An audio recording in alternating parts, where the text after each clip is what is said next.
નમસ્કાર મિત્રો, ધોરણ 12 વિષય અર્થશાસ્ત્ર, ચેપ્ટર 10 ઉદ્યોગ ક્ષેત્ર, સંપૂર્ણ સ્વાધ્યાય સોલ્યુશન. વિકલ્પો. પ્રશ્ન 1. ભારતની રાષ્ટ્રીય આવકમાં ઉદ્યોગોનો ફાળો વર્ષ 2013-14 મુજબ કેટલો હતો? જવાબ બી 27%. પ્રશ્ન 2. વર્ષ 2011-12માં ઔદ્યોગિક ક્ષેત્રે રોજગારીનું પ્રમાણ કેટલું હતું?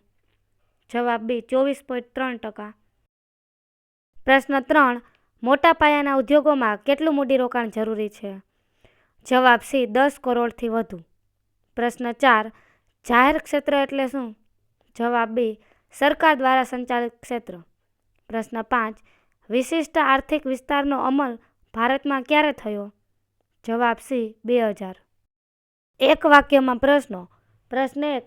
નાના પાયાના ઉદ્યોગો કયા પ્રકારની ઉત્પાદન પદ્ધતિનો ઉપયોગ કરે છે? જવાબ. નાના પાયાના ઉદ્યોગો શ્રમ પ્રધાન ઉત્પાદન પદ્ધતિનો ઉપયોગ કરે છે. પ્રશ્ન 2. મધ્યમ કદના ઉદ્યોગો એટલે શું? જવાબ. જે ઉદ્યોગો ₹5 કરોડથી વધુ અને 10 કરોડથી ઓછી મૂડી રોકવામાં આવતી હોય તેવા ઉદ્યોગોને મધ્યમ કદના ઉદ્યોગો કહે છે. પ્રશ્ન 3. જાહેર નિગમનો અર્થ આપો. જવાબ. જે એકમોની માલિકી કેન્દ્ર કે રાજ્ય સરકારની હોય પરંતુ તેનું સંચાલન સ્વતંત્રપણે નિગમ દ્વારા કરવામાં આવે છે તે જાહેર નિગમો કહેવાય છે. પ્રશ્ન 4. ભારતમાં કેટલા વિશિષ્ટ આર્થિક વિસ્તારો છે? જવાબ. ભારતમાં 8 વિશિષ્ટ આર્થિક વિસ્તારો છે. પ્રશ્ન 5. વિશ્વમાં ઓસ્ટ્રેલિયા કયા પ્રકારના દેશ તરીકે ઓળખાય છે? જવાબ.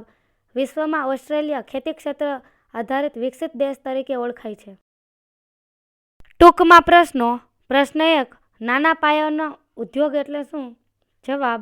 જે ઉદ્યોગોમાં ₹25 લાખથી વધુ અને ₹5 કરોડથી ઓછું મૂડીરોકાણ હોય, જેમાં શ્રમ પ્રધાન ઉત્પાદન પદ્ધતિનો ઉપયોગ થતો હોય, જે મોટા ઉદ્યોગોને સહાયક હોય તેવા ઉદ્યોગોને નાના પાયાના ઉદ્યોગો કહે છે, જેમ કે ઓજારો, વાહનોનું સમારકામ, વપરાશી વસ્તુઓ વગેરે. પ્રશ્ન 2. સંયુક્ત મૂડી કંપનીના ઉદાહરણ આપો. જવાબ. સંયુક્ત મૂડી કંપનીના ઉદાહરણ 1. Hindustan machine tools, 2. Oil and natural gas corporation અને 3. Indian oil corporation. પ્રશ્ન 3. ઔદ્યોગિકરણથી કેવી રીતે સામાજિક માળખામાં ફેરફાર કરી શકાય? જવાબ. ઔદ્યોગિકરણથી નવી ઔદ્યોગિક ક્રાંતિનું સર્જન થાય છે. ઔદ્યોગિક સંસ્કૃતિમાં લોકોમાં શિસ્ત, કઠોર પરિશ્રમ, હરીફાઈ, ટીમવર્ક, સ્વનિર્ભરતા, સહકાર, સમજૂતી, નવી સંશોધન વૃત્તિ, સંસ્થાકીય ક્ષમતા જેવા ગુણો વિકસે છે, જ્યારે અંધશ્રદ્ધા, પ્રારબ્ધવાદ, સંકુચિતતા, જડતા વગેરે જેવા લક્ષણો ઘટે છે. આવા સામાજિક પરિવર્તનોને કારણે ઉત્પાદન પદ્ધતિમાં ફેરફાર લાવી ઉત્પાદન વધારી શકાય, જે અર્થતંત્રના વિકાસ માટે પ્રેરક બની રહે છે. પ્રશ્ન 4. ખેતીના આધુનિકરણમાં ઉદ્યોગો કેવી રીતે ઉપયોગી છે? જવાબ. જમીનની તેમજ શ્રમની ઉત્પાદકતા વધારવા માટે ખેતીનું આધુનિકરણ જરૂરી છે.